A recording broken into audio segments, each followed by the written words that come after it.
Tatá chegou.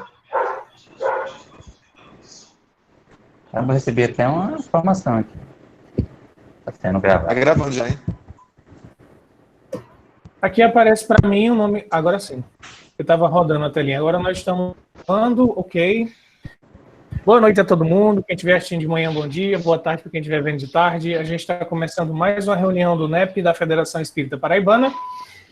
E hoje a gente vai começar uma nova perícope, parábola do banquete de núpcias, ou, como na tradução de Haroldo, parábola do grande banquete. Aparece lá em Mateus, capítulo 22, e em Lucas, capítulo 14. E a gente vai ter a condução da dupla nupcial, né? A dupla nupcial Larissa e Ismael, nosso casal aqui do NEP, formado no NEP, casaram no NEP, assim, tudo a ver.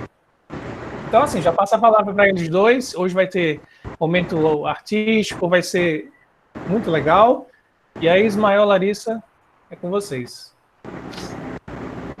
Aí, João. Então, vamos começar com o Ismael. Boa noite a todos. Hoje, o tema, como o João falou, é banquete nupcial, né? Parábola do banquete de núpcias, ou parábola do festim de bodas, também conhecido como... está em Mateus e Lucas. E vocês vão ver que a passagem de hoje é como se fosse 2 em 1, né? Então talvez até a gente se alongue mais, não hoje, mas talvez até se alongue para a próxima semana. São coisas que depois a gente discute com vocês. Vamos fazer nossa prece inicial. Hoje nós vamos começar de maneira diferente. Vou tocar uma musiquinha aqui para vocês. E no final, Andrezinho vai tocar também. Então, vamos lá. Vou tocar para vocês. Então, eu escolhi... Eu ia disponibilizar para vocês. E nas próximas vocês escolhem a música. Mas hoje eu separei já uma aqui.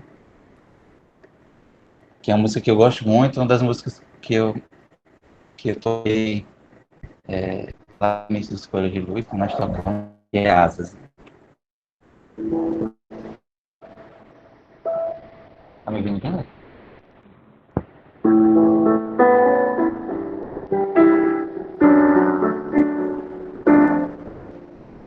Asas da mente viajam no espaço,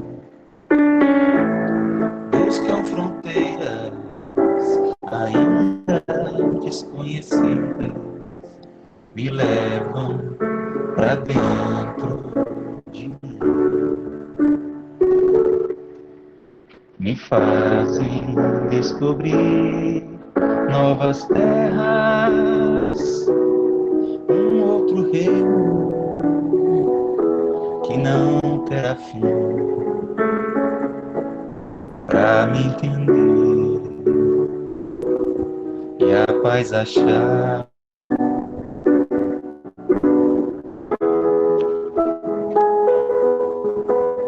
Casa de partida, a vida é infinita, asas de evolução, o tempo convida-me para olhar esse e atravessar as correntezas, sentir o mundo dentro de mim, de onde eu vim, pra onde vou e o que virá.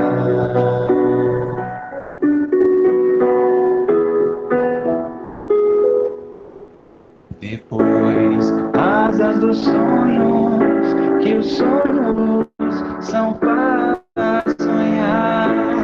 Guarda pra ti o meu segredo de amar.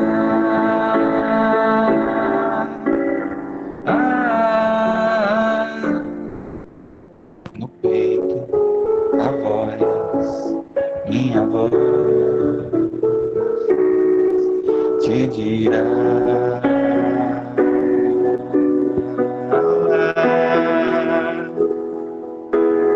Asas da mente viajam, asas da evolução voam, asas dos sonhos livres, poemas cantar.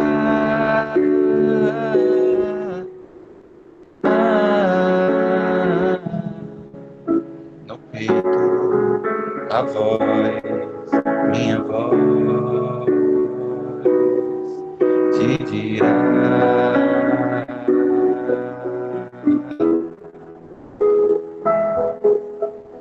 Asas da mente viajam, asas da evolução voam, asas do sonho livres, poemas cantar.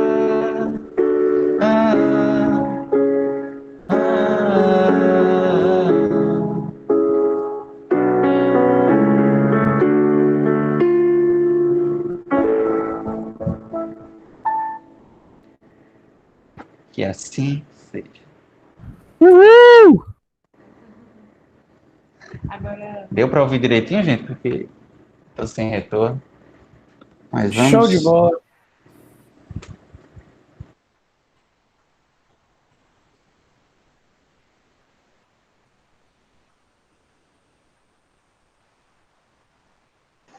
Vamos seguir agora com esse outro microfone. Estão me ouvindo agora? Sim. Estamos.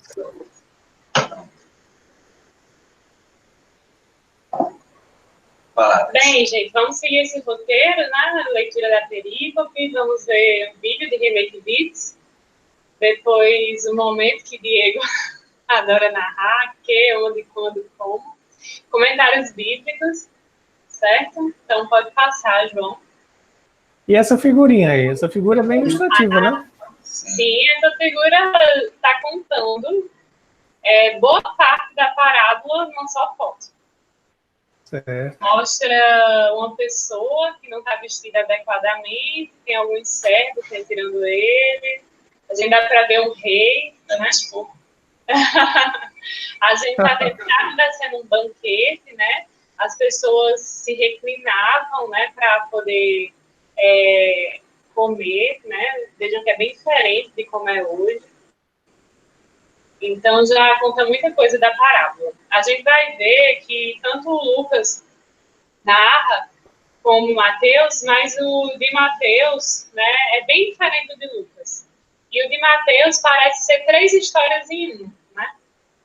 Inclusive, vários comentaristas falam disso. Então, vamos lá. Começando por André. André, você podia ler para a gente? Bora. Em resposta, Jesus novamente lhes falou em parábolas, dizendo: o reino dos céus é semelhante ao homem, rei, que preparou as bodas do seu filho. E enviou seus servos para chamar os convidados para as bodas, mas não quiseram vir. Novamente, enviou outros servos, dizendo: dizei aos convidados: eis que o banquete está preparado, os meus bois e cevados abatidos, e tudo pronto. Vinde para as bodas.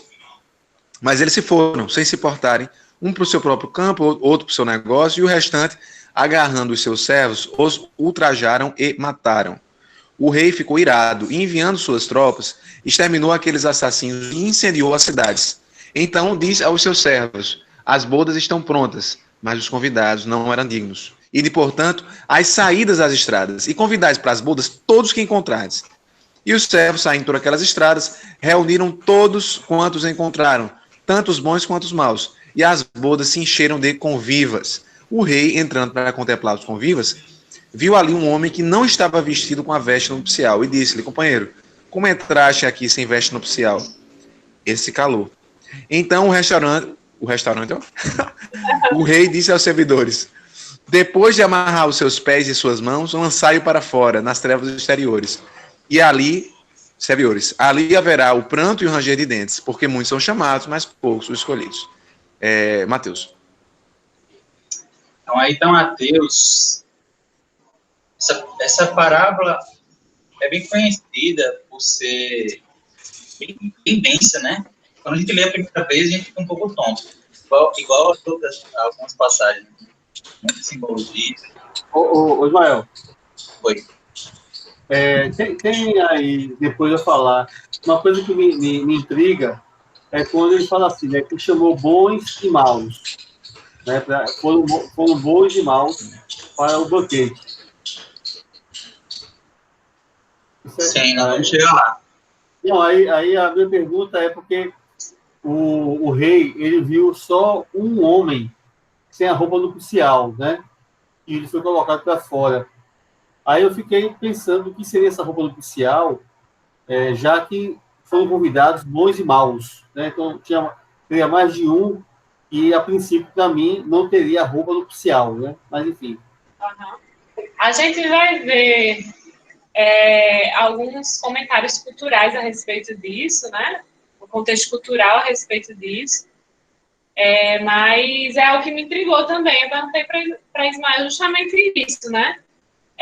Como é que o rei chama bons e maus e ainda fica chateado porque um não estava usando a roupa nupcial? A gente tem que entender que isso é uma parábola, né? Tem coisas aí que não fazem muito sentido. Por exemplo, como é que o rei... primeiro, o rei chamou algumas pessoas e essas pessoas não quiseram ir e ainda mataram os servos, né? Então, isso aí é algo que deixa a gente um pouco intrigado. E o rei incendia a própria cidade. Então, tem algumas coisas, né, que causam, né, uma certa... são imagens fortes. Mas a gente tem que entender que é uma parábola, que é uma história, né? Mas vamos com calma. Pessoal, pra gente, essa parábola já é familiar. Mas o pessoal, não, assim, talvez... Foi a primeira leitura. Vamos pontuar primeiro os fatos, né? Trata-se de uma festa de bodas, casamento do filho de um rei. E há alguns convites. Assim como na parábola anterior, que a gente vai ver que foi o estudo anterior, né? É muito similar. Né? Quase uma cópia, só que em outro cenário. Vão ter alguns convites desse rei e reações dos convidados, né? Isso nos dois evangelistas, tanto em Mateus como em Lucas. Uma coisa que eu queria avisar para vocês, já avisei para João, o arquivo dos slides, ele está com muitos slides, mas muitos estão ocultos. A gente resolveu deixar o material completo, mas selecionamos alguns para utilizar hoje. Um material que a gente viu, gente, é enorme sobre essa parada. A gente juntou todo o material e ainda tinha mais ainda para colocar. Tem um documento de Word de 40 páginas.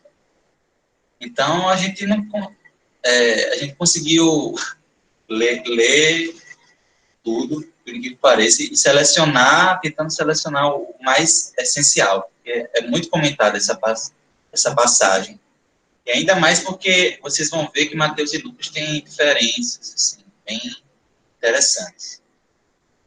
Então, para segmentar mais a passagem, bora ler a tradução da Bíblia, né? Jerusalém. Vamos ler de Jerusalém também. Apesar de ser longa, é importante ler de novo para sedimentar. Agora, veja direito. Ok. Tá dando para escutar direitinho? Perfeito. Tá. Então, tradução da Bíblia de Jerusalém, né? Jesus voltou a falar-lhes em parábolas e disse: o reino dos céus é semelhante a um rei que celebrou as núpcias de seu filho. Enviou seus servos para chamar os convidados às núpcias, mas estes não quiseram vir. Tornou a enviar outros servos, recomendando: dizei aos convidados: eis que preparei meu banquete, meus touros e cevados já foram degolados e tudo está pronto. Vinde às núpcias. Eles, porém, sem darem a menor atenção, foram-se um para seu campo, outro para seu negócio. E os restantes, agarrando os servos, os maltrataram e os mataram. Diante disso, o rei ficou com muita raiva e, mandando as suas tropas, destruiu aqueles homicidas e incendiou-lhes a cidade. Em seguida, disse aos servos: as núpcias estão prontas, mas os convidados não eram dignos. E depois as encruzilhadas e convidai para as núpcias todos os que encontrardes. E seus servos, saindo pelos caminhos, reuniram todos os que encontraram, maus e bons, de modo que a sala nupcial ficou cheia de convivas. Quando o rei entrou para examinar os convivas, viu ali um homem sem a veste nupcial e disse-lhe: amigo, como entraste aqui sem a veste nupcial? Ele, porém, ficou calado. Então disse o rei aos que serviam: amarrai-lhe os pés e as mãos e lançai-o fora nas trevas exteriores. Ali haverá choro e ranger de dentes. Com efeito, muitos são chamados, mas poucos os escolhidos. Só uma coisa que eu queria comentar rapidamente, né, quando falaram sobre a questão da estranheza, né, é interessante porque, tipo, se você parar para pensar, Deus está constantemente nos convidando para esse banquete, né? E aí não seria de se estranhar que a gente negasse uma coisa tão boa quanto o convite de Deus e ainda assim a gente nega todo dia, né? Pois é. Então, um rápido comentário. Muito bom, É Diego. por aí mesmo. Mas a gente está numa posição de vantagem aqui, porque a gente tem um estudo anterior, né? Que vai nos ajudar muito aqui a compreender os símbolos dessa passagem. Isso aí que você ia falar. A gente ocultou um slide que mostrava as diferenças, né, da Bíblia de Jerusalém para Haroldo. Se Só que vocês não foram tiverem, muito relevantes, assim. Aí a gente resolveu ocultar. se vocês tiverem interesse de ver depois, certo, podem consultar, mas não eram diferenças significativas. Vamos para Lucas agora. Quem é o próximo? Agora é Júlia. Eu acho.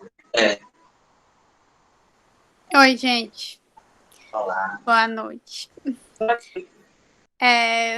Só comentando rapidinho, eu tô bem contente de estudar essa parábola aqui no NEP, porque desde que eu sou pequena que eu vejo essa história, eu sempre fico, meu Deus, essa história tem nada a ver com os ensinos de Jesus, meu Deus, isso não tem lógica nenhuma. E a gente já estudou no Evangelho, né? O próprio Evangelho explica melhor e acho que o NEP vai explicar bem mais também. Enfim, vamos à leitura, né? Parábola do Grande Banquete, Lucas, capítulo 14, versículos 15 a 24.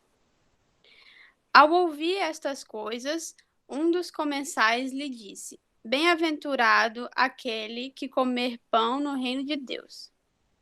Ele, porém, lhe disse: certo homem preparou uma grande ceia e convidou a muitos. E enviou o seu servo, na hora da ceia, para dizer aos convidados: vinde, porque já está preparada. E todos, um a um, começaram a escusar-se. Disse-lhe o primeiro: comprei um campo e tenho necessidade de sair para vê-lo. Peço-te que me des por escusado. E outro disse: comprei 5 parelhas de bois e vou examiná-la. Peço-te que me des por escusado. E outro disse: desposei uma mulher e por isso não posso ir. Ao vir, o servo relatou ao senhor essas coisas. Então, irado, o senhor da casa disse ao seu servo: sai depressa pelas ruas e vielas da cidade e trazei para cá os pobres, mutilados, cegos e coxos. Disse o servo: senhor, está feito como ordenaste, e ainda há lugar. Disse o senhor ao servo: sai pelos caminhos e beiras das cercas e compele-os a entrar, para que minha casa fique cheia. Pois eu vos digo que nenhum daqueles varões convidados provará. Aqui tá.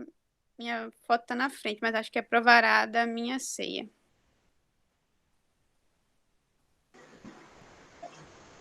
Bem, gente, aí a parábola de Lucas, a gente vai ver que essas parábolas, vocês perceberam que há semelhanças, mas há diferenças, né? E Mateus acrescenta a questão da veste nupcial, que a gente vai ver.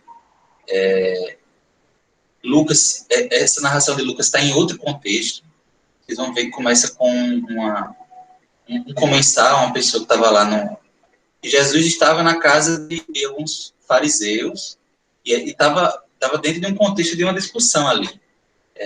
A gente vai ver mais à frente, vai ter um slide sobre isso, mas só para vocês se situarem, né? Em Lucas, vai ter uma passagem anterior que Jesus fala sobre se pode ou não curar no sábado.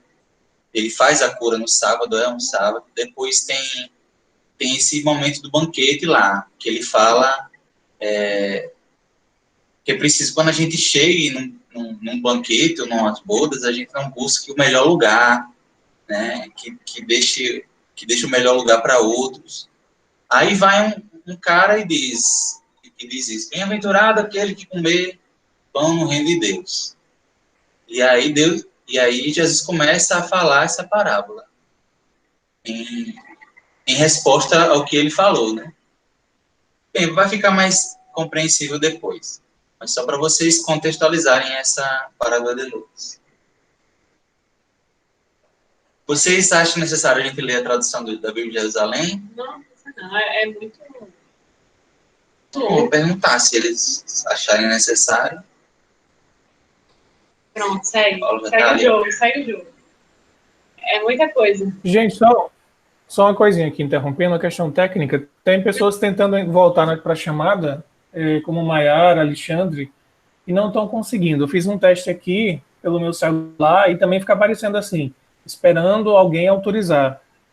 Alguém teve experiência com isso? Está aparecendo para tu, Paulo? Tenta entrar com a conta da federação. Aqui não está aparecendo. Porque para mim não está aparecendo nada. Não aparece assim. Porque vai aparecer para permitir quem for da federação. Entendeu?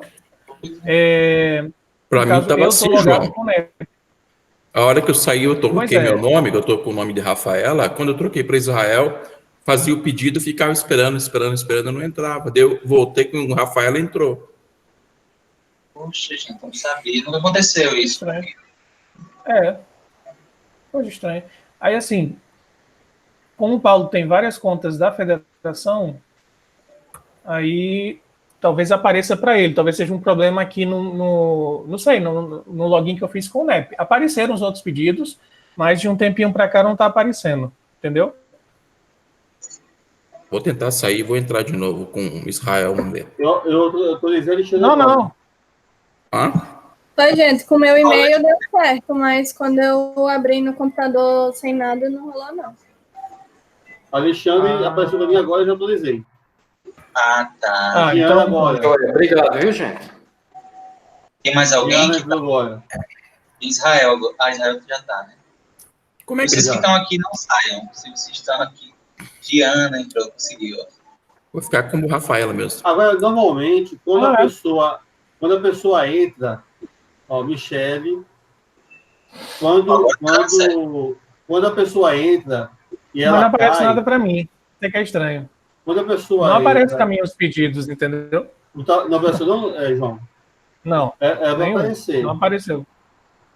Bom, acho que tem algum probleminha aqui. O que eu sei é o seguinte, é que quando a pessoa ela cai e ela já foi autorizada uma vez, ela consegue voltar com o mesmo e-mail sem precisar de autorização nova, né? Só pela primeira vez. Aconteceu comigo agora. Beleza, eu acho que foi um problema aqui no meu aqui. Pode até ser uma questão do computador, não sei. Porque se está aparecendo para você e não está aparecendo para mim os pedidos, é algum problema aqui no meu, né?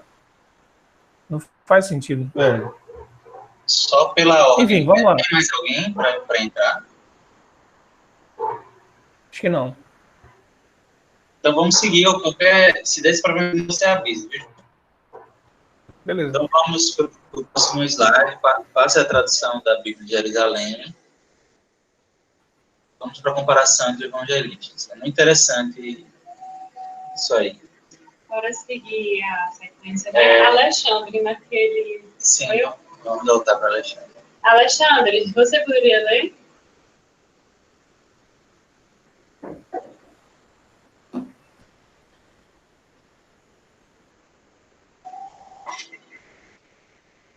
Não estamos lhe ouvindo. Tem que ativar o microfone. A não ser que ele esteja com um problema. Alexandre, você está nos ouvindo? Você pode ler? Acho que talvez ele tenha travado. Vamos para Paulo, então. Vamos lá, porque senão a gente fica travado. Olha, essas parábolas estão ligadas principalmente pela recusa dos convidados a comparecer e pelas ordens dadas aos servos para irem até as estradas e trazerem quaisquer pessoas que pudessem encontrar. As diferenças até agora ultrapassam as semelhanças. Deste modo, podem ser consideradas histórias independentes. Em Mateus, há um rei que está preparando a festa de casamento, as bodas, do seu filho. Em Lucas, é um homem que dá uma grande ceia. Em Mateus, está dito que os convidados não quiseram vir. Em Lucas, eles apresentam desculpas variadas. Em Mateus, lemos que outros servos foram enviados e que insistiram com os convidados para virem àquela esmerada festa de casamento, onde os bois e os cevados estavam prontos. Mas os convidados não fizeram caso. Eles foram um para o seu campo e outro para o seu negócio. Isso tem alguma semelhança com as duas primeiras desculpas em Lucas. Mas a morte dos servos pelos convidados e a destruição pelo rei da sua cidade são ideias estranhas à parábola de Lucas. Comentário de Bicon. Perfeito. Então, a gente vê que existem diferenças bem pontuais interessantes, né? A gente vê, nesse último ponto aí, que existem duas ideias bem colocadas na parábola em Mateus, que não tem em Lucas. Né? Que é essa questão da destruição da cidade e a questão da veste também. Ele não fala, né? Mas tem a veste também, nupcial. E tem a questão dos servos, né, serem mortos pelos convidados. Essas semelhanças estão relacionadas, provavelmente, né, aos evangelistas terem se baseado na mesma fonte. Mas eles escreveram essas parábolas com objetivos diferentes, como a gente vai tratar mais à frente. Cada um teve um objetivo específico. Pronto. Tem mais um slide sobre essa comparação. Pode continuar, Paulo, só para terminar a ideia. Os fatos nas duas narrativas, assim como a geografia e as circunstâncias da narração, são diferentes. A história de Mateus foi relatada em Jerusalém como uma entre várias das parábolas do reino. A de Lucas foi contada na Pérea, na casa do chefe fariseu, onde Jesus foi recebido. A história de Mateus também é sobre a grande ceia dada por um certo homem, por ocasião do casamento de seu filho. A de Lucas fala de uma grande ceia oferecida por um certo homem. Se estas parábolas foram baseadas em um fato histórico, é possível que ambas tenham utilizado o mesmo episódio. Entretanto, parece óbvio que o mestre as usou de modo diferente e em ocasiões separadas. Só uma coisinha rápida aqui.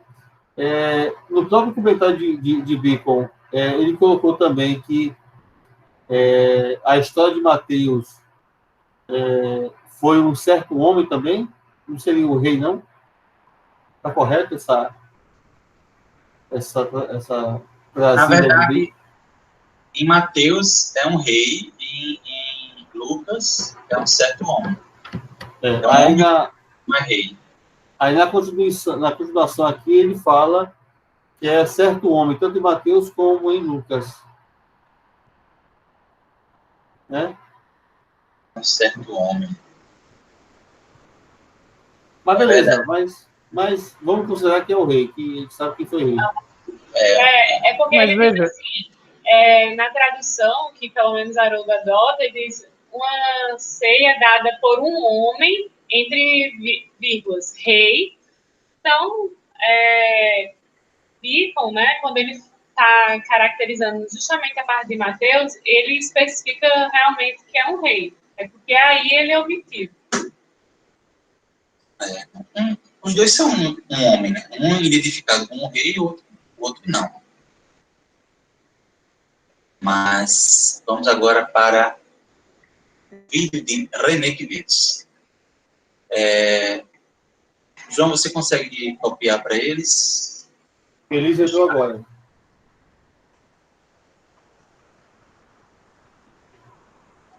Alguém poderia botar no chat o link?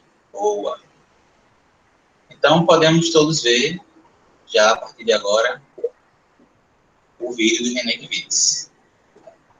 Beleza? Até já para a gente discutir.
Tem alguém assistindo ainda, gente? Se tiver alguém vendo, a gente aguarda, mas caso não...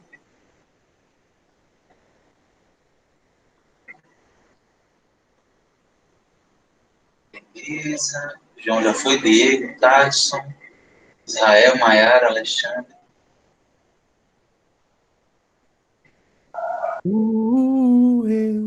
Só. Muito bom. E você comentou uma coisa aí, não foi? Comenta, Diego. Eu achei curioso que isso que ele comenta no final, né? Que tipo, Francisco de Assis, no livro Miramês, ele sempre falava, né? Seja feita a vontade de Deus e não a minha. E meu celular fez um barulho ali, enfim. E aí ele sempre falava isso no livro, né? Seja feita a tua vontade, pai, não a minha. E me lembrou muito a fala de René com a fala de Francisco de Assis, que é um exemplo de renúncia da própria vontade para fazer a vontade de Deus. Bem interessante. Só isso mesmo. Bem, René, ele se foca muito na questão das vestes nupciais, né? Mas ele já fala algumas coisas que a gente já começa a perceber, inclusive trazendo do estudo passado, que, segundo a interpretação dele, o rei é Deus, esse filho seria Jesus Cristo, o Messias, e os convidados seriam Israel, em várias fases aí, e no final ele abriria a convite às nações gentias. Isso com a interpretação de René em primeiro plano, né? Mas a gente vai começar a ver as camadas dessas interpretações que a gente pode fazer. E em relação à veste, também, a gente vai chegar lá, em relação a essa interpretação, mas ele já comenta para a gente que é essa questão de confiança em Deus, de uma preparação espiritual, né? Uma preparação espiritual e de uma aceitação dessa vontade que foge à questão egoísta de individualismo. Basicamente, acho que é isso que o René fala. Mais alguém comentar alguma coisa? Me chamou a atenção o que ele falou sobre que os convidados recebiam dos anfitriões as vestes nupciais. E eu fiquei refletindo aqui queria até saber a opinião de vocês, porque eu sempre tinha realmente, na minha cabeça, quando eu pensava nessa parábola, a pessoa que trazia a sua veste, né? Já que, se a gente for fazer um paralelo da veste nupcial, como, por exemplo, a pureza do coração, da alma, é uma coisa que você conquista, é uma coisa sua, você não recebe, né, de Deus, de Jesus, do anfitrião e tal. Eu queria só saber o que vocês acharam também. Câmbio. A gente vai ver, assim, no texto mesmo não tem essa informação de que ele foi colocado nele. Mas a gente vai ver que, em relação a essa questão da veste, até tem poucas referências históricas em relação à existência de uma veste nupcial no contexto da cultura hebraica e naquele período. Mas os relatos que ocorrem é que justamente era isso, era uma veste disponibilizada lá na hora. Então, por isso que René talvez tenha falado isso. Essa questão da veste que ela é colocada ali no momento da entrada do casamento, das bodas. Mas a passagem em si não fala isso. Alexandre? Isso. O comentário aí sobre a veste que Nayara fez, eu vou pesquisar aqui porque eu já li sobre isso. Durante os casamentos, era comum que o noivo, a família do noivo, desse um manto, uma coisa que se colocava aqui sobre os ombros para dizer que aquele convidado estava em comunhão com a festa, que fazia parte daquele ciclo ali. E quanto isso aí é uma dúvida minha também, ao Senhor que oferece a festa, né, para o filho. A gente pode pensar também que o filho é Jesus e que a noiva é Israel. Seria esse casamento de novo de Jesus com Israel, Jesus sendo noivo e Israel a noiva. Vocês acham que pode ser interpretado assim também? Perfeito, Alexandre. É interessante pensar, a gente vai ver até um comentário da Bíblia do Peregrino, que fala justamente isso, que os convidados, nesse contexto, como em nenhuma das passagens é falado expressamente da noiva, os convidados assumem essa função da noiva. Então, é uma simbologia do casamento, da aliança entre Israel e o Criador, Deus, né? Lembrando que Israel é um símbolo da terra inteira, né? Como o Emmanuel fala pra gente no livro Consolador. Eu acho que mais alguém ia falar. Sim, eu queria falar. Vocês estão me ouvindo? Estamos. A leitura que eu fiz foi, assim, abstraindo, né, da própria parábola e questões históricas. A veste seria, Deus não seria convidado para participar do grande banquete da vida espiritual e etc. E as vestes seriam os ensinamentos e as preceitos que a gente tem que seguir. Só que no caso a pessoa foi lá de gaiata e não quis seguir esses preceitos, que seriam as vestes, o evangelho. E ela foi retirada. Essa foi a leitura que eu faço. Porque é a leitura que eu consigo abstrair disso. Porque se a gente fosse apegar a questões históricas, a gente não vai saber nunca assim, direitinho. Mas assim, de qualquer forma, a discussão sobre se a veste ela é dada ou não no momento do casamento, ela é muito interessante, porque se a gente parar para pensar, onde é que existe justiça no fato de um pobre escrapeado que morava no beco, que não tem dinheiro para comprar veste, e aí ele vai ser expulso da festa, sabe? Então, tipo, se é uma veste que ele vai receber lá no momento, então faz muito sentido, sabe? Assim, que essa pessoa seja expulsa por não querer usar a veste, sabe? Não faz sentido nenhum rei estar convidando o povo para a festa do seu filho. Então, se a gente for procurar o que não faz sentido... Pois é, Thales. Olhando por esse lado, de fato. Tem umas coisas que cabem em discussão, mas de fato tem coisas assim que a gente... É o que eu falei para Larissa muitas vezes. Até alguns autores vão focar justamente nessas incongruências. E a gente optou por não colocar muito nisso, não focar muito nisso, porque, afinal de contas, no fim das contas, uma parábola. A parábola quer passar uma mensagem, então se usa de imagens fortes, até de coisas que não fazem sentido, para chamar a atenção dos ouvintes, né? Lógico que tem uma contextualização, mas a gente não pode levar, né, ao pé da letra tudo. E o interessante da parábola é que ela vai tocar cada um conforme o que cada um vai entender. Então não existe certo e errado em parábola, é o que cada um consegue perceber dela. Exatamente. Só uma coisinha. Bem rapidinho. O que o Thaleson falou da questão da veste, né, que Diego também complementou. Lembremos assim, a gente no NEP tem justamente os dois momentos. Primeiro a gente tenta entender a parte literal do texto no sentido literário, né? Assim, não literal como do jeito que está escrito, mas assim, como uma literatura, que você tem que entender as camadas, etc. e tal. E a gente usa alguns recursos de interpretação de texto para entender isso. Depois, no segundo momento, a gente vai entender o que ele escreveu da simbologia espiritual que está por trás. Então, são dois movimentos que a gente faz. A gente só precisa se organizar um pouquinho para não estar querendo já assim, o significado espiritual é esse, então qualquer tipo de especulação que a gente fizer do ponto de vista linguístico ou do ponto de vista histórico, se naquela época se dava uma roupa especial para um convidado ou não se dava, é irrelevante. É irrelevante do ponto de vista, assim, não é o objetivo final da mensagem, mas como a gente vai devagarzinho, construindo, tentando entender todas as minúcias do texto, é legal saber, no contexto judaico daquela época, como é que eram os casamentos? Se dava uma roupa, não se dava? Entendeu? Então a gente tem tempo para ver isso, assim, não é uma coisa de ficar assim, a gente está vendo coisas aqui que são secundárias. De fato são secundárias em relação à mensagem moral, mas ajuda muito a você chegar numa mensagem moral mais refinada, como o próprio Thaleson falou, que cada pessoa entende de um jeito. Se você tem elementos básicos mais bem refinados, vai ajudar você a conseguir perceber mais coisas do texto, entendeu? Então, o nosso primeiro esforço aqui é tentar justamente esclarecer essas dúvidas óbvias do texto.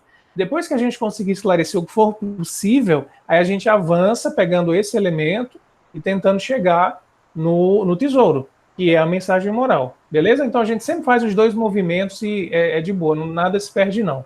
Câmbio. Ô, João, na verdade, eu acho que é muito importante mesmo a gente tentar entender o funcionamento daquela cultura, porque é isso que vai fazer com que a gente consiga fazer a correlação com a questão espiritual e a questão espiritual espírita. Porque, na verdade, até nesse estudo mesmo agora, atual, de hoje, tem também o alcance espiritual no sentido mesmo da parábola em si, né? O alcance, porque a mensagem do Cristo tem um alcance espiritual, né? Mas depois a gente vai verificar com relação, inclusive, ao espiritismo, né? Eu vejo assim. Então, a gente saber aí, ter esse pormenor que o Alexandre trouxe, muito, muito interessante para entender, inclusive, a própria parábola.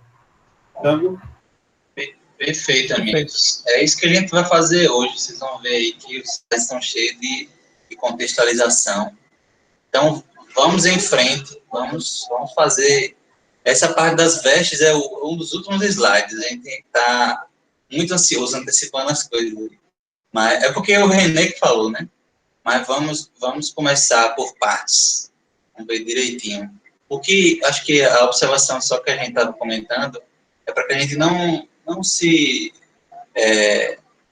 atenha a coisa que a gente vai ver assim, que possa não fazer tanto sentido. Mas nós vamos adentrar bastante na pesquisa aí, ó. E aí, Diego? É hora do onde, quando, quem, o que, como, de que, por quê. A pesquisa do NEP. Simbora. Câmbio. Pronto, agora Elis.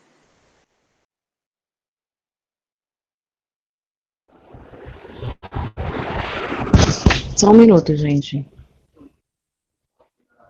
Que a tela tá tão pequena aqui. O reino dos céus é como um homem. Rei que não significa que o reino seja comparado apenas a um homem. Nessas parábolas, a frase quer dizer que o assunto estava sendo explicado pela analogia inteira que se seguia, e não somente pela palavra seguinte, Kiner.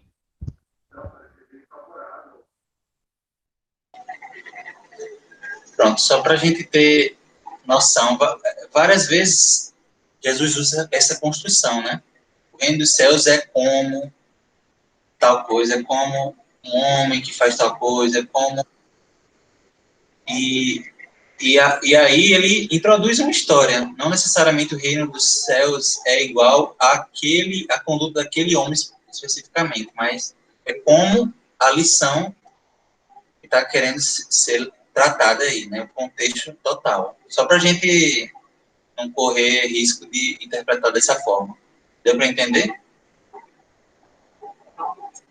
Agora, vamos entender como é o contexto das bodas. Giana, você poderia ler? Sim. O que, Buda? Festa de casamento eram frequentemente grandes reuniões. Pessoas muito ricas poderiam convidar a cidade inteira para uma festa. Ir a uma festa de casamento requeria algum compromisso valioso de tempo por parte dos convidados. Os ouvintes judeus assumiriam uma festa durante 7 dias, e um rei esperaria que eles permanecessem ao longo dela. Esse compromisso seria difícil para camponeses que trabalhavam na terra, mas a honra de ser convidado por um rei e o terror de desagradá-lo teria motivado convidados inteligentes a entender. As pessoas convidadas deveriam ser aristocratas e latifundiárias, pois só assim teriam tempo para tais atividades. A introdução deixa aparecer um símbolo de grande alcance, que se mantém como fundo do relato. O convite visa sempre a um casamento. é símbolo do Messias, esposo próprio do Novo Testamento, prefigurado no símbolo nupcial de Yahvé e Jerusalém, ou a comunidade. Bíblia do Peregrino. Eu acho que esse slide, então, responde algumas dúvidas que foram levantadas anteriormente, né? Perfeito, Diana. Exatamente. Essa última fala aí do Peregrino, da correlação entre a noiva e os convidados, Jerusalém ou comunidade, ou Israel, essa simbologia. E essa fala de Kina, embora eu ache ela um pouco contraditória, mas ela já também dá uma contextualização sobre o casamento na época, o que significava naquele período, principalmente de um rei, né? E é isso. É uma festa longa, né? 7 dias, então é importante ressaltar isso, né? Porque os convidados tinham que ter tempo, né? Para participar de uma festa tão longa. E o rei devia ter realmente gastado muito, porque uma festa já é cara, ainda mais uma festa de 7 dias. Né? Então, a gente tem um contexto. Uma coisa que o comentário do Kiner, ele me chamou a atenção, foi um aspecto que eu não tinha parado para pensar. É que, tipo, às vezes a gente vai pensar na parábola de Jesus e a gente pensa na figura do rei e imediatamente a gente vai associar a figura de Deus. E a gente já espera que vai ser um rei compassivo, que vai ser um rei bom, que vai alisar a cabeça de todo mundo. Mas esse comentário dele de tipo, pessoas inteligentes ou iriam querer agradá-lo ou iriam temer que ele fizesse alguma coisa caso não fosse atendido. E isso lembra um pouco o contexto dos reis na época em que Jesus estava na Palestina. Lembremos que o reinado, geralmente era dado a uma pessoa que estava muito ligada, estava muito próxima a César. Né? Então, se a gente lembrar da própria figura do Nicodemos ele não era completamente aceito pela parte farisaica, né? Tipo, os fariseus rejeitavam ele completamente, abominavam uma série de atitudes que ele tinha, principalmente a questão da relação dele com a cunhada, né? E aí, parando para pensar assim, Herodes, será né? que... Como é que é? Herodes, não Herodes, desculpe. Coitado Nicodemos não, Herodes. Então, se a gente parar assim para pensar, será que não haveria de fato um contexto real onde de fato um judeu ele viria a querer negar um convite de casamento de um rei pelo fato de não prezar por ele, sabe? Enfim, fica só aí um questionamento solto aí no ar. Não, isso corrobora o que a gente estava dizendo antes, da importância de conhecer os costumes da época. Porque a primeira coisa quando você lê a parábola e você vê assim, o pessoal rejeitando um convite, não, porque eu comprei não sei o quê, não, porque eu acabei de me casar. Gente, é só um dia, a gente imagina, né? Não, é só uma tardezinha que você vai ficar lá. Não é um casamento como é hoje, que você vai uma tardezinha, passa ali 3 horas, você dá tchau, faz aquela social e vai embora. Não, é uma semana inteira. Caramba, o cara tinha que ficar uma semana inteira lá e deixar todas as ocupações dele do dia a dia fora. Agora eu tô entendendo. Esse cara, então, não era totalmente desrespeitoso. O cara tinha razões substanciais de vida para poder negar certos convites, porque isso acarretaria para ele um prejuízo até de sobrevivência. É importante demais citar isso, né? Câmbio. É legal essa contextualização. Só complementando a fala de vocês, é importante a gente ter em mente que esse período da época que Jesus falava aí ao povo judeu não era o período dos reis que a gente vê lá no Antigo Testamento, né? O do rei Davi, do rei Salomão, e reis que representavam de fato a comunidade judaica. Como o Diego bem falou, eram reis que representavam, na verdade, a dominação romana, né? E eram temidos, de fato. Isso é muito importante ser recordado. Mas no contexto da parábola, a gente vai ver que essas recusas não são tão justificáveis, não. Vamos ver. É importante esse contexto, óbvio, né? Mas vamos depois analisar postura por postura. Banquete. Agora é Maiara. Maiara? Não é Júlia já leu? Júlia já leu. Ah, já leu, filho. Foi. Não? Já li. Ah, é. É que aqui não dá para saber direito a ordem. Não, mudou o livro. Mas é Maiara. É Maiara mesmo, é verdade. Vai, vamos lá. Banquete. A escritura descreve com frequência a alegria dos novos céus e da nova terra como a dos convidados que se reclinam juntos em divãs, em torno de uma mesa cheia de comida e bebidas, e se comunicam entre si e com o anfitrião numa espaçosa sala de banquete impregnada de luz. Elementos dessa representação podem ser vistos em passagens como Salmo, Isaías, Mateus, Marcos, Apocalipse. Então, esse é o contexto aí do banquete, né? A gente vê em várias outras situações, o povo reclinado. Parece que encontrou essa figura aí. Nessa figura a gente consegue ver, né, como é que eles estavam se alimentando, né? Eles ficavam reclinados, né? À mesa. E a gente pode ver que é uma referência utilizada tanto no Antigo Testamento quanto no Novo Testamento para representar, né, esse reino dos céus. Essa alegria, né, que existe. É uma figura, assim, uma metáfora já conhecida. Inclusive, por isso que em Lucas vai ter um dos fariseus lá que levanta e diz: bem-aventurado aquele que come pão no reino de Deus. Assim. Pois é, e se a gente pensar, um dos momentos na nossa própria sociedade que a gente mais fica próximo do outro na hora que a gente está comendo, né? É um momento de intimidade. Então, na cultura judaica, né, se alimentar junto descreve, né, um momento importante, um momento de intimidade, um momento de alegria. Pois é.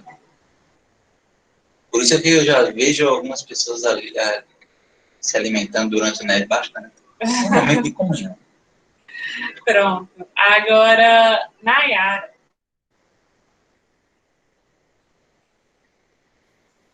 Muito simbólico mesmo.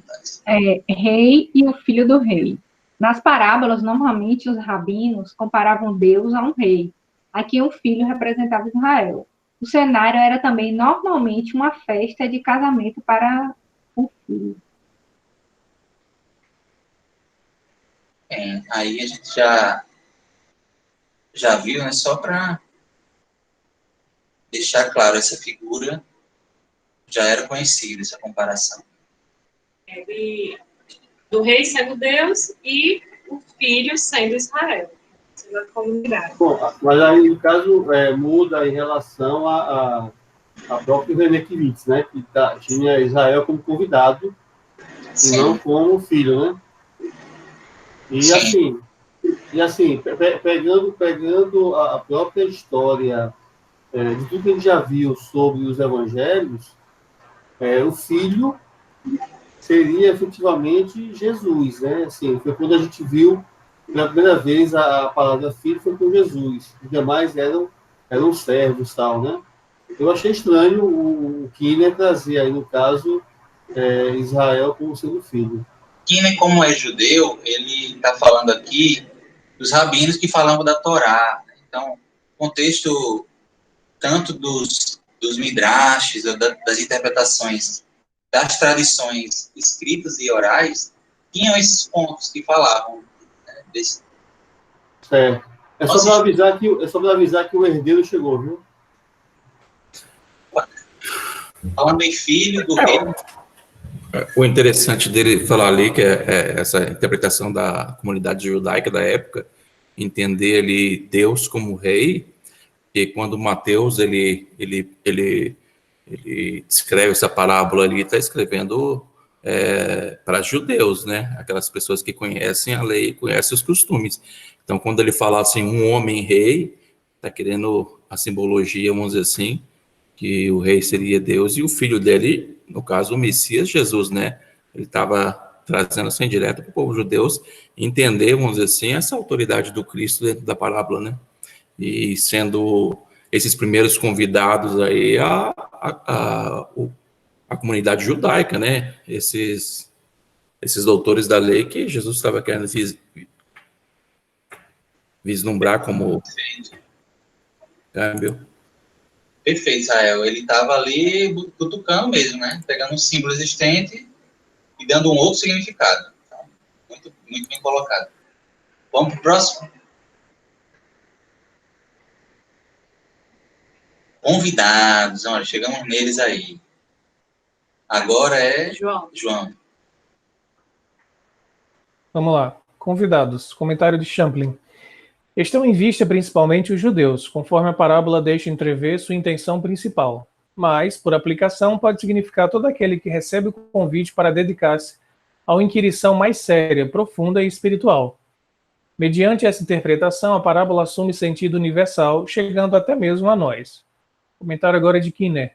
Seguindo o costume, um convite preliminar já foi enviado, evidentemente para aqueles que já haviam sido convidados. Os convidados potenciais, então, não tinham desculpa. E o comentário da Bíblia do Peregrino. Não se menciona a noiva, cujo lugar, com menor coerência, os convidados ocupam. Câmbio? Bom, sobre esse comentário de Kinner, né, ele está dizendo que já tinha sido feito um convite anterior, né, aos convidados. Os servos tinham sido enviados só para título de confirmação, né, reforçar. Então, é algo completamente... Foram pegos de surpresa. É algo completamente estranho você negar um convite que você já tinha aceitado, né? Ele faz essa presunção, né, que havia já esse acordo. Como na passagem anterior, que a gente vê que um aceitou o convite do pai para trabalhar na vinha e não foi, né? Tá entendendo? Essa aceitação, ela estaria, segundo Kinner, implícita ali, os convidados. Mas no final não foram, não quiseram ir. Entendeu? A questão da noiva aí, a Mayra falou, né? Não se menciona a noiva, cujo lugar com menor coerência os convidados ocupam. Então, os convidados assumem o papel da noiva. O casamento é dos convidados com o noivo, simbolicamente, né? Isso, aí o noivo sendo Jesus, né? E os convidados, aqueles que aceitaram, né, o convite, estão lá presentes. Aí começa a fazer um pouco mais sentido, como a gente vai ver mais na frente. A ira do rei. Por que da ira do rei? Quem está faltando não é só os convidados, é a noiva. É como se fosse a noiva que está faltando. É essencial para a realização daquele banquete. E o rei, meu amigo, fica irritadíssimo. Vamos ver. Servos do rei. Agora é... Nosso amigo Israel. Rafael. Israel.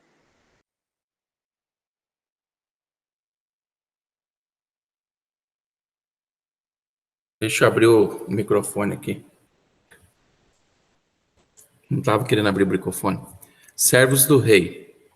Os servos de um rei desfrutavam de status mais elevados que a maioria das pessoas livres e, como mensageiros do rei, representavam a sua pessoa.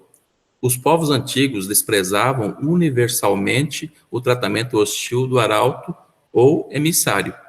Acresce que a utilização de quaisquer representante da coroa era considerada traição inequívoca, passando a constituir declaração de revolta. Contudo, sabe-se que era esse o tratamento que os servos, mensageiros de Deus, os profetas, haviam recebido. Kinner. Bom, né, então a gente está vendo que existe essa interpretação, né, na verdade, essa contextualização, e mais na frente a gente vai ver a interpretação, né, quem seriam esses servos. Ele já adianta aí, né, que os profetas, né, seria um desses servos do rei. Mas só para reforçar essa questão do contexto, é interessante ver que os servos, ao sair como mensageiros, representavam como se o rei estivesse ali presente, convidando. Então, o tratamento a eles é como se tivesse sendo feito o tratamento ao próprio rei, nesse contexto, tá entendendo? Isso vai nos ajudar a entender um pouco a interpretar melhor a passagem nesse contexto. E sem falar que aí diz que era realmente que não podia ter esse tratamento hostil, né? A galera desprezava, aí na parábola eles são mortos. Pois é, não é só um tratamento hostil, é maltratar, matar, né? É algo muito grave. Exato. E dentro dessa pedagogia aí da parábola, né, que ele quer transmitir aí que o povo judeu identificar ali que aqueles primeiros convidados que eles veem, eles maltrataram e mataram, que seriam os profetas, né? Sabe?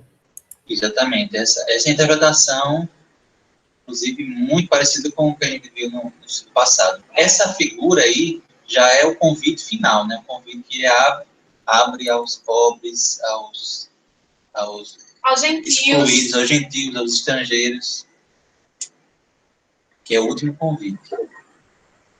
Exatamente. Tanto que esses convidados aí, que eles não aceitam o convite, assim como na parábola da vinha lá que a gente viu lá, como eles faliram, vamos dizer assim, na função deles lá como trabalhadores da vinha, em dar a parte do dono da vinha, ele daria essa vinha para outros, né, que seriam os gentios. Por isso que ele vai buscar qualquer um que ele encontrou lá, que seria a simbologia dos gentios. Sabe? Tô vendo que o chat tá bombando aqui, gente. Pode comentar aqui também em áudio. Olha aí, chegamos à veste. Aí. Agora é Ramon, meu irmão. Vamos lá. O que? Veste nupcial. Aqueles que aceitavam. Vocês estão me ouvindo bem? Sim. Pronto. Veste nupcial. Aqueles que aceitavam o convite a um banquete entre os judeus, segundo era de praxe, deveriam usar um traje limpo e apropriado. A passagem de Apocalipse 19:8, Apocalipse? Isso, exatamente. Fala do fornecimento de linho fino para os santos. Os escritos rabínicos usam as vestes finas como símbolos de arrependimento ou de justiça. A declaração que aqui temos pressupõe que os hóspedes, ao entrarem no lugar do banquete, haviam sido supridos das vestes nupciais apropriadas. Vários comentaristas enfatizam o fato de que esse costume antigo, particularmente no tempo de Jesus, não é bem consubstanciado na literatura antiga. Mas a própria menção desse costume, nessa passagem, parece indicar que deve ter existido, quer fosse universal, quer não. Xande.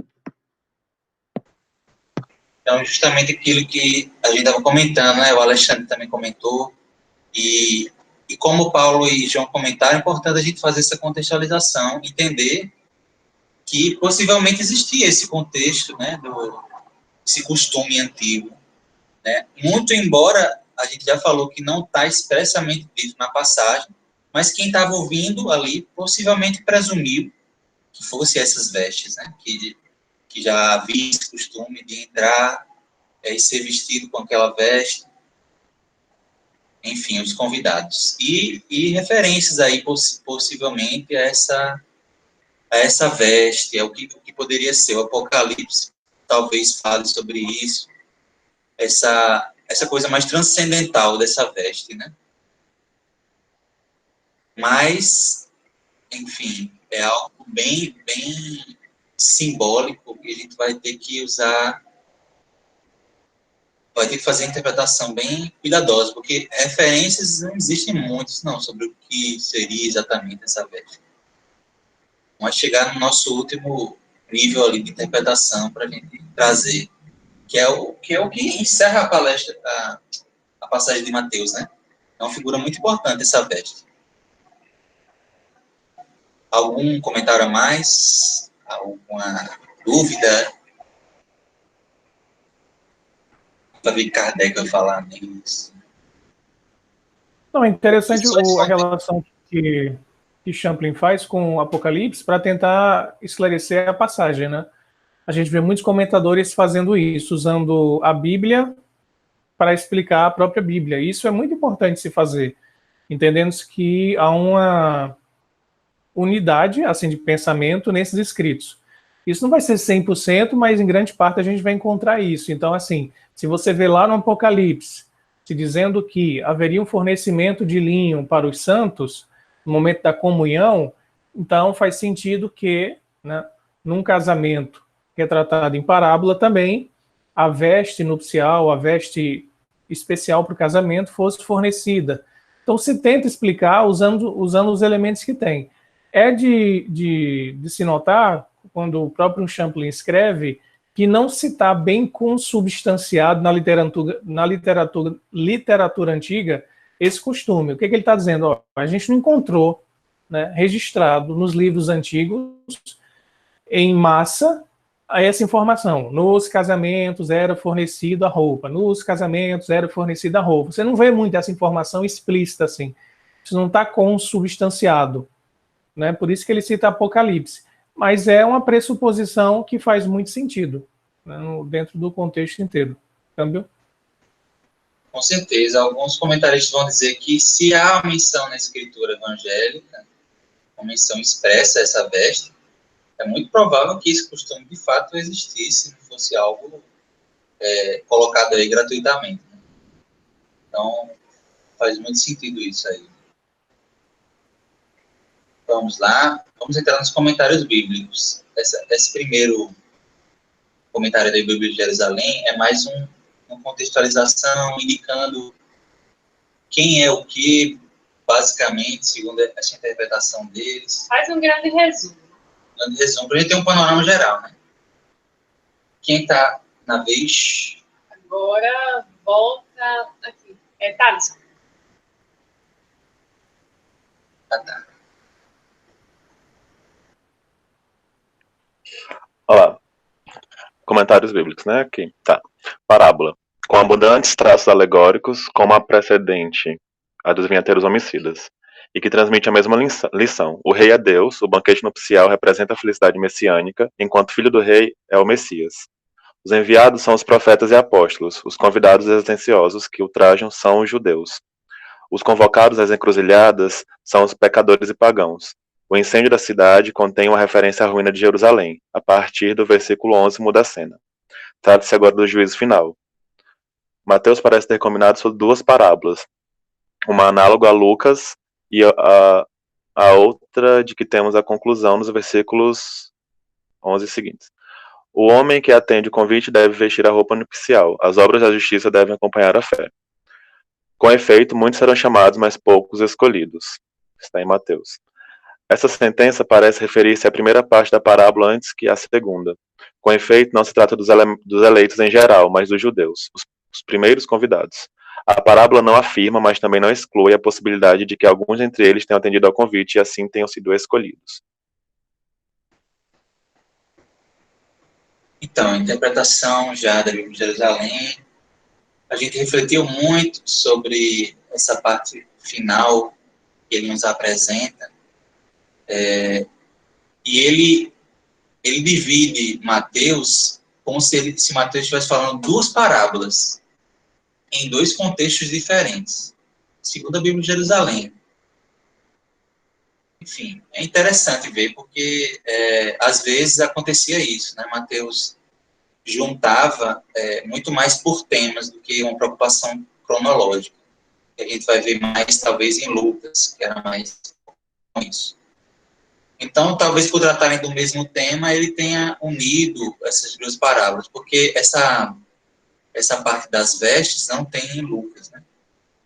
E essa questão das vestes, a gente vai ver que existem interpretações que teriam a ver com o símbolo do julgamento final, do juízo final, da ressurreição nesse momento. Até porque ressurreição é um tema que é falado dentro desse contexto aí. A gente vai ver depois. Mas, em geral, aí ele comenta dos escolhidos, né? Ele disse que a parte final estaria falando sobre a parte inicial. É uma coisa meio confusa. Ele está querendo dizer, assim, que foram feitos convites para os judeus, né? Então, muitos judeus foram chamados, mas poucos realmente que atenderam o convite. Então, ele está dizendo que devem ter judeus que podem ter ido, sim, à festa.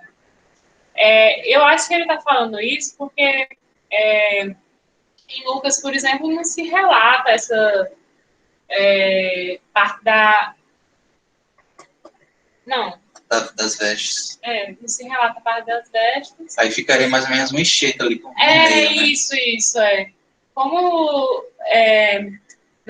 Lucas não relata essa parte das vestes, é como se referisse mesmo a ter convidado, né, os judeus e só alguns estiveram presentes.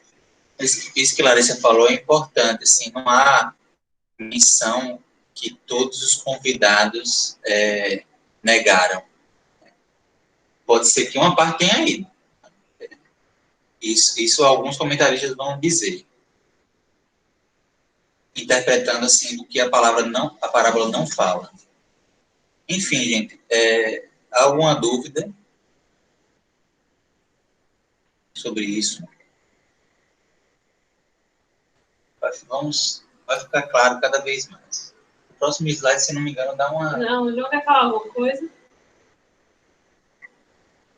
Não, ia só dizer que, de fato, o que Ismael falou antes faz muito sentido com o estilo de Mateus, né? Que a gente imagina sempre que Lucas, e a gente já aprendeu isso, é um historiador que vai escrevendo os fatos na ordem em que ele foi colhendo as informações com Paulo, e que, por sua vez, Paulo fez toda uma peregrinação com o propósito de obter relatos mais fidedignos possíveis. Falou com Maria, mãe de Jesus, falou com Madalena, falou com um monte de gente.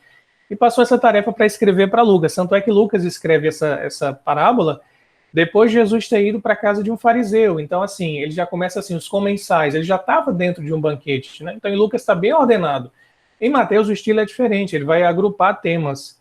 Então, por isso que fica, às vezes, para a gente meio estranho, como do nada de um convite, você vê no meio de uma cena o rei mandando incendiar. Assim, o rei, de repente, está todo feliz porque o filho vai se casar, aí fica super irado, né?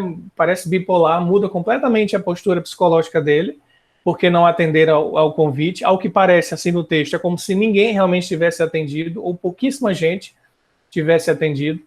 E aí ele, com raiva, manda destruir e querendo que as bodas de toda forma acontecessem, né? Imagina o investimento que ele teve nas bodas. Ele diz, agora eu vou chamar todo mundo, porque eu não gastei esse dinheiro inteiro, eu não mandei cevar animais, eu não mandei fazer decoração em vão. Eu vou chamar quem vier, mas festa vai ter. É aquela história, a festa vai existir, do jeito que for, mas ela vai ter. Então, assim, são os temas em comum que Mateus une, e quando a gente lê, assim, fica meio assustador, porque ele mistura muita coisa, em termos de elementos, de figuras, né? Só que é o mesmo tema, está falando do mesmo tema. Em Lucas é mais tranquilo você ler, com o olhar que a gente tem hoje ocidental, de ver toda uma trajetória de começo, meio e fim, depois vai para lá, depois volta. Mateus não, Mateus ele é um autor mais temático. E a gente tem que ter paciência com ele e se lembrar sempre que ele está falando para os judeus, né? Então, para o judeu, o impacto do texto de Mateus era muito mais forte. E lembrando também que os manuscritos de Mateus, na verdade, não estavam compilados no início, né? Eles estavam espalhados, estavam dispersos, e eventualmente eles vieram a ser compilados e escritos no grego, né? Então, essa forma como eles foram compilados, ela pode ter sido alterada, né, com o tempo. A questão da ordem dos textos e tal. Sim. Acho que até sim, é possível. E outra coisa é, tipo, corroborando aí um pouco essa questão do investimento na festa, né? A gente lembra um pouco da parábola do filho pródigo, que o pai manda matar um novilho cevado, e isso queria dizer que eles iam ter que chamar toda a vila. Por quê? Porque como era um animal muito grande e não se dava para conservar a carne, né? O pessoal tinha que comer logo. Não tinha geladeira naquele tempo, tudo era conservado na base do sal.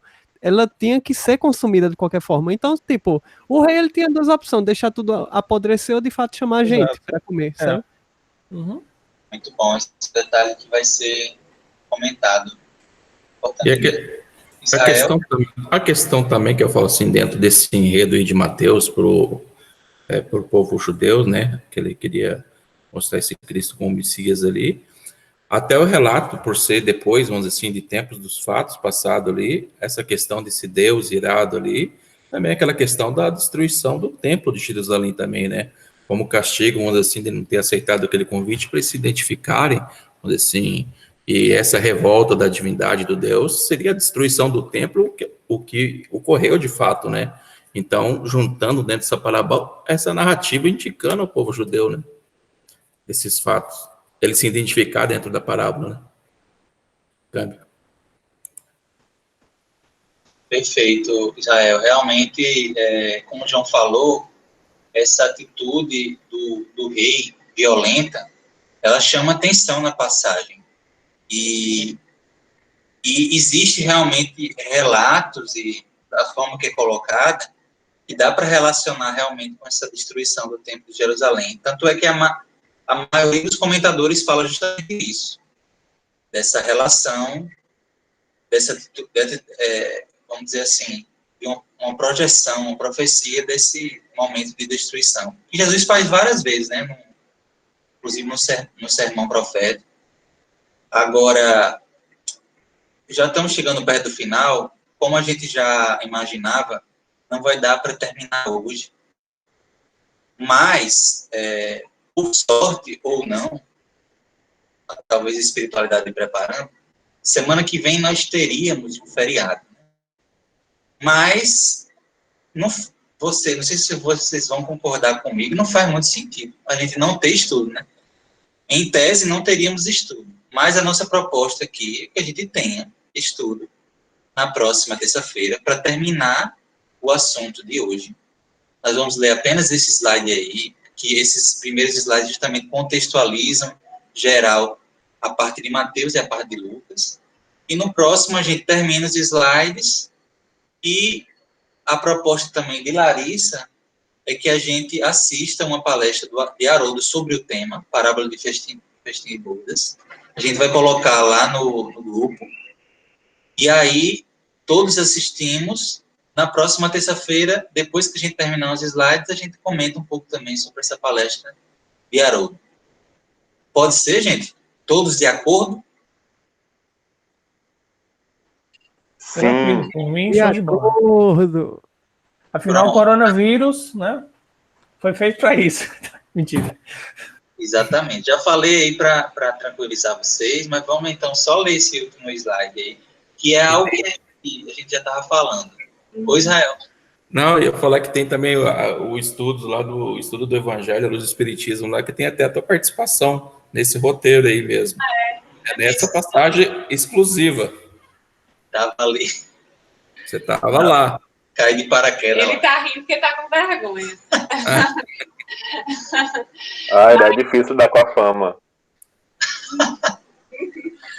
Mas vamos lá. Sim, deixa eu só dizer uma coisa. Então, a gente vai ter 2 deveres de casa. O primeiro vai ser nessa semana, para vocês irem assistindo com calma. E o outro é a palestra. O dever de casa dessa semana é a palestra.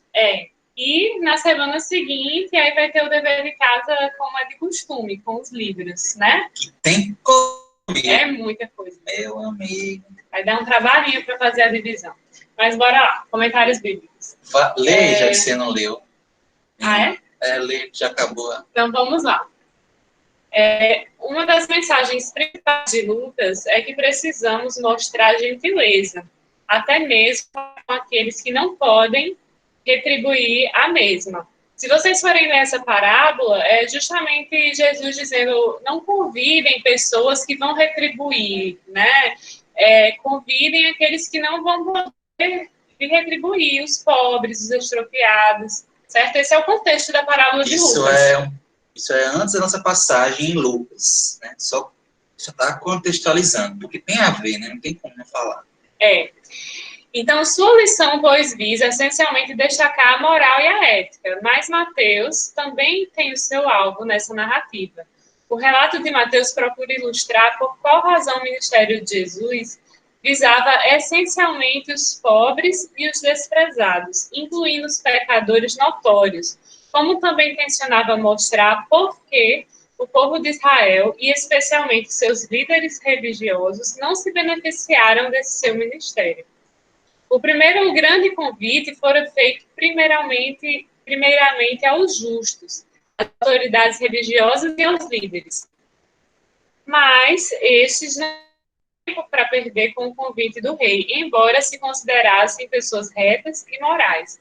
Estavam contentes com o desenrolar dos negócios de suas vidas diárias, com suas igrejas, teatros, com seus prazeres e suas alegrias mundanas. Por esse motivo, o ministério de Jesus passou a ser um convite aos pecadores e desprezados, a fim de que estes viessem usufruir dos deleites do banquete de Deus na vida futura. Chame. É importante só fazer uma ressalva, porque o convite foi feito primeiro a esses que, em tese, eram justos, não porque eles eram melhores, né? Mas porque, em tese, eles seriam mais preparados para poder justamente disseminar né? Para o resto da comunidade. É um planejamento estratégico da divindade. Mas, infelizmente, esses que tinham mais consciência, né, mais informação, conhecimento, eram muito individualistas. Só para esclarecer. A gente vai ver mais isso semana que vem. Mas deu para a gente tentar, né? Colocar pelo menos o dedinho do pé na passagem, né? Mergulhar no mar que é essa passagem. Show de bola. Graças a Deus a gente vem de outras parábolas no mesmo teor. E aí fica mais tranquilo. Agora, vamos para a prece final musical. Andrezinho, tá tudo certo verdade. aí? Essas últimas passagens têm sido um intensivão, assim, né? Sobre hipocrisia, sobre o que é a nossa prioridade em termos de vida espiritual. Então, assim, show de bola, né? Esses momentos que antecedem, de fato, o sacrifício derradeiro de Jesus aqui na Terra. E aproveitando para relembrar, né, que a gente passou agora recentemente, né, pelo momento da Páscoa, e a gente tá nesse momento, a gente tá a cada dia se aprofundando mais, se aproximando mais desse momento que a gente relembra, né, todos os anos nesse período. Pois é, então foi até bom o Mateus estar reunindo por tema, né? Porque aí a gente já foi contextualizando, já foi entrando no clima para poder entender essa parábola. André, você tem alguma sugestão? Não, amiga, então fiquem à vontade. Você sabe o Pai Nosso cantado? Sei. Vou cantar. Que tal? Bora.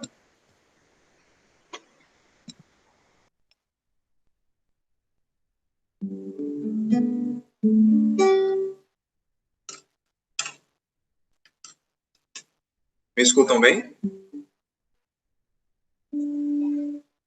Sim, tá usando equipamento, Drazito? Rapaz, estou, mas eu não sei se você está usando, está escutando ele ou a captação do celular mesmo. É um pouquinho baixo só. Tá baixo? Então não está conseguindo mais captar o equipamento, não. Está captando o celular mesmo. Essa verba dos equipamentos do NEP não chegou para mim, não, viu? Hein? Isso aí foi investimento dele, rapaz.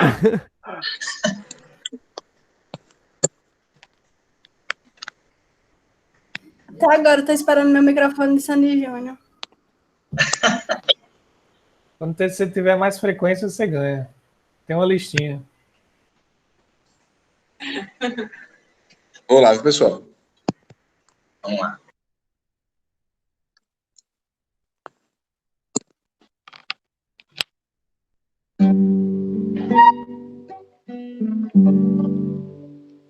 Pai nosso, que estais no céu,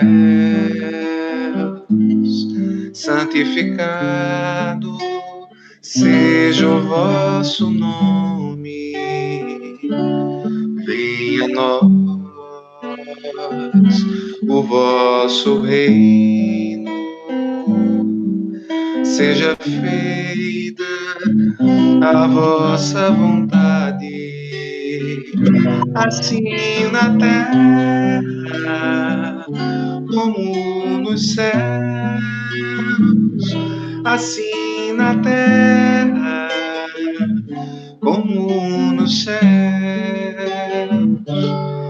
O pão nosso de cada dia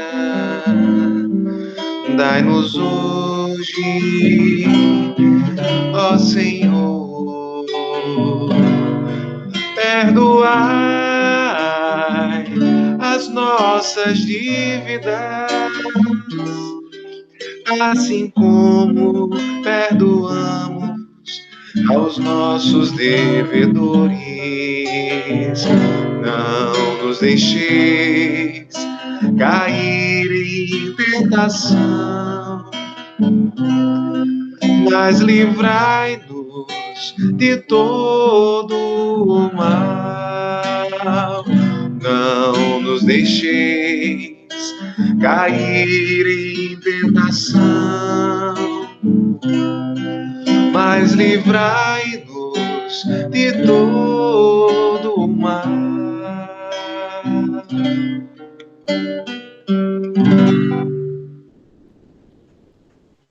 Que assim seja. Show, galera! Muito bom, André. O áudio e ótimo. Bora aparecer todo mundo aí pra gente tirar um print. Tira um print aí, gente. Bora aparecer. Ficou bom, viu, André?